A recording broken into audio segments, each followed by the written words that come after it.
So what exactly is going on at Barclays, and how did traders fix the interbank lending rate, LIBOR? Here's Joe Lynham's assessment. Make no mistake about it, this rate-fixing scandal is going to hit the banking sector, starting with the Barclays chief, Bob Diamond, like a nuclear bomb. And it could prove as destructive to the industry as the financial crisis of 2008. Even though the collusion started in 2005, its origins can be traced back to 1987. Big Bang, as it was called, swept away the bowler-hatted brigade and opened up the city to the kind of world where laissez-faire ruled and markets would clarify, purify and often liquefy. The first wave of this nuclear bomb started, of course, with Barclays. Its share price was in free fall today as the extent of the problem dawned on the market, which also doesn't fancy the bank without Bob Diamond at the helm. The next wave is imminent. Barclays got a smaller fine yesterday, in return, no doubt, for squealing on other banks. Watch out, RBS and Lloyds. That makes the possibility of US-style lawsuits more likely, benefiting lawyers mostly. One can see an outward mushrooming effect from this, that armed with these admissions from Barclays and the evidence that's been obtained from Barclays, for instance in emails, tape transcripts of conversations between traders, that a powerful case could now be built against the others. That, in my view, will concentrate the mind of the others, and they'll have a choice. Do we too come clean and get the discount for an early admission, or do we tough it out and try and say we weren't a party to this? Then there's the long-term damage to the City of London's reputation. It's already been hit by scandals at AIG, JP Morgan and UBS.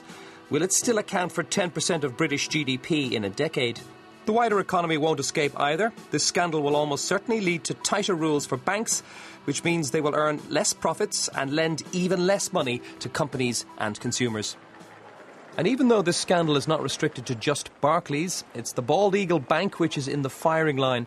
When a UK Prime Minister, arriving at an EU summit, suggests that a banking boss has serious questions to answer, it's just a polite way of saying go, and go now. I'm determined we learn all the lessons from what has happened at Barclays, and as I've said already today, people have to take responsibility for the actions and show how they're going to be accountable for those actions, and that's very important. That goes all the way to the top of that organisation. Other Tory MPs weren't as polite, calling directly on Diamond Bob to resign. And the leader of the opposition said it was time white-collar criminals went to jail. Well, I do want to see criminal prosecutions, and I do want to see those who've done the wrong thing, those who've committed what I think are atrocious acts, brought to justice. We paid £2 billion in tax. Things stepped up a gear today. Bob Diamond confirmed that he will appear before MPs on the Treasury Select Committee in the next fortnight, just as he did last year when he said banker bashing had to end. He'll be joined, no doubt, by his chairman, Marcus Agius, seen here on the left, who was running the board at Barclays at the height of this scandal, and his head may also be on the chopping block.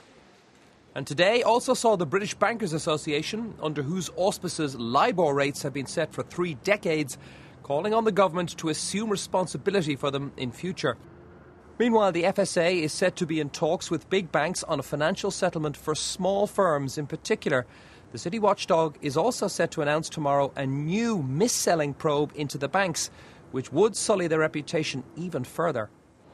At the moment, there's something of an omerta going on between the banks as they lift up stones in-house to see what their traders may or may not have been up to, and more importantly, whether the regulator has any evidence of it.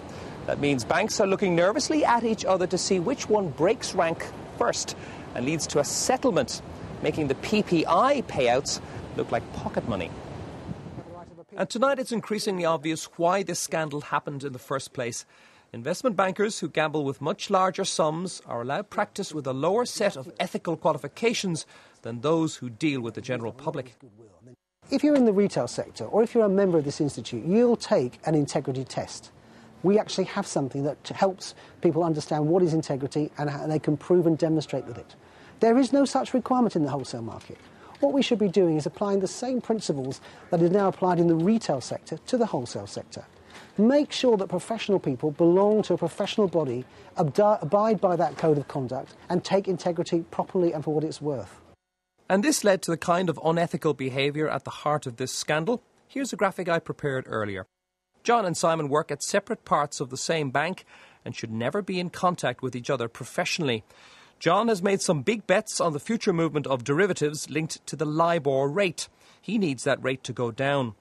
John illegally contacts Simon, a colleague whose job it is to help set the LIBOR rate.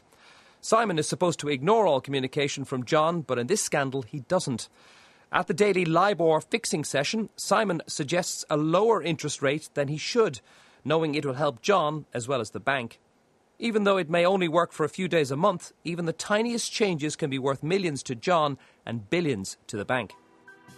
We'll never know exactly how much profit was made or losses minimised as a result of this price-fixing debacle, but the fallout will doubtless mean that things in the banking fraternity are unlikely to be the same ever again.